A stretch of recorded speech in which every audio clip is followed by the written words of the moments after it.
In the heart of the Nevada desert lies something that shouldn't exist. A pattern of stone markers stretching over miles, older than any known human settlement in the region. They're not graves, they're not trails, they're something else, something deliberate. Archaeologists who first encountered them in 1996 dismissed the stones as naturally formed. But as satellite imagery advanced and researchers traced their alignment, a different truth emerged. This was a message, a warning, and what it warns us about hasn't even happened yet.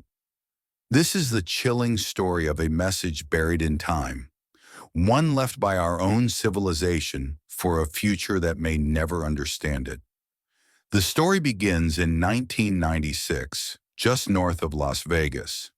A team of geologists surveying the Yucca Mountain area, a site once considered for high-level nuclear waste storage, stumbled across what looked like an unusual rock alignment. Nothing dramatic, just a spread of black basalt stones that seemed oddly out of place on the otherwise sandy landscape. But when viewed from above, the pattern emerged. Elongated shapes stretching across the earth like an ancient script written by giants. At first, they were thought to be natural lava flows, but the symmetry, the spacing, the precision, it didn't add up. These stones had been moved, placed.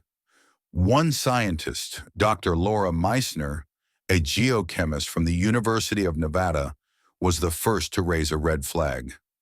"These aren't lava remnants," she said. "This is an installation. Someone, or something, arranged this." Dr. Meissner and her team conducted a chemical analysis. The stones were local but had been transported from different parts of the valley.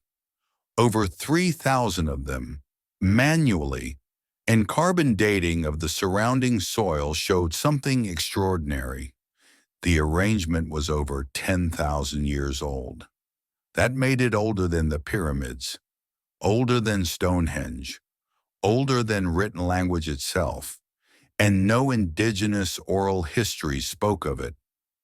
In 1999, a joint task force from the U.S. Department of Energy and a panel of linguists, anthropologists, and semioticians was quietly formed. Their task? To understand the true nature of what had been found.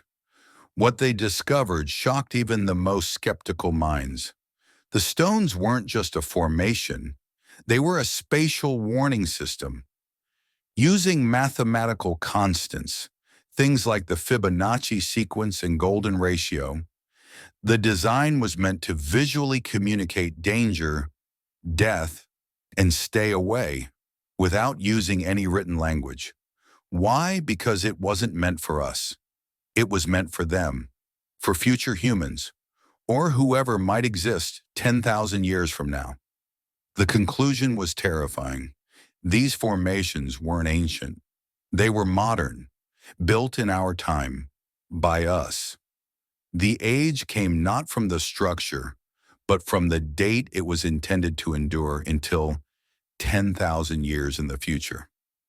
This was part of an experimental concept known as nuclear semiotics.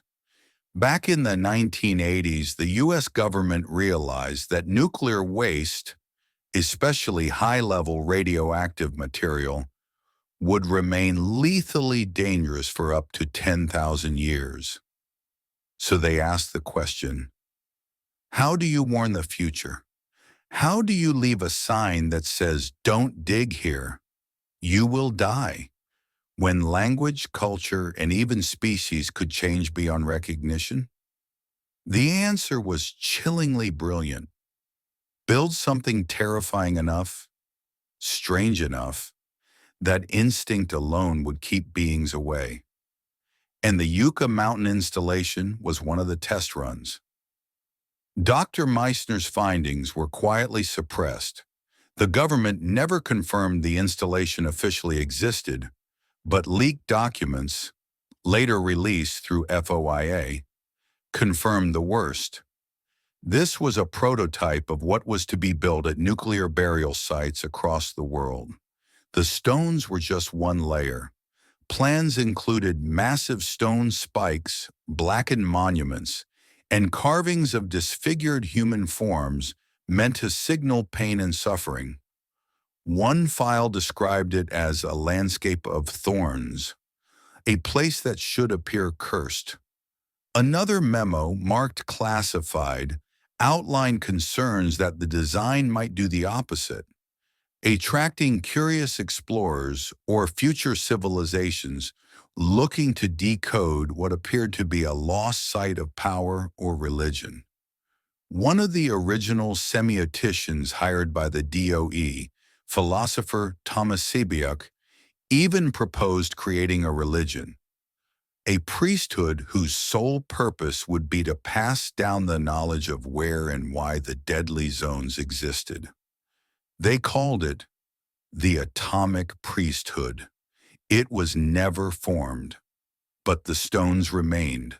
In 2009, the U.S. officially abandoned the Yucca Mountain project. Billions of dollars in and nearly 2 decades of planning, all buried, literally. But the test site, deep in the desert, remains untouched. Dr. Meissner left the project in 2001. In one of her final interviews, she said something that still chills many.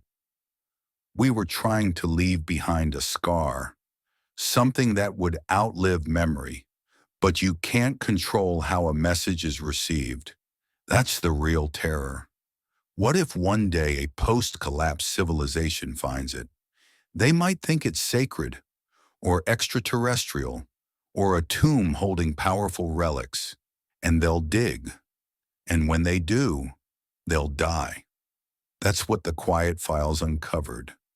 A message hidden in plain sight, from us to them. A whisper through 10,000 years of sand. But perhaps the most terrifying part is this. If we had to warn the future of something so deadly, maybe we should have never created it in the first place. But who will be there to understand it? And what happens if they don't? Subscribe for more chilling true stories from the edges of science, history, and mystery. This was the Quiet Files, and some messages were never meant to be read.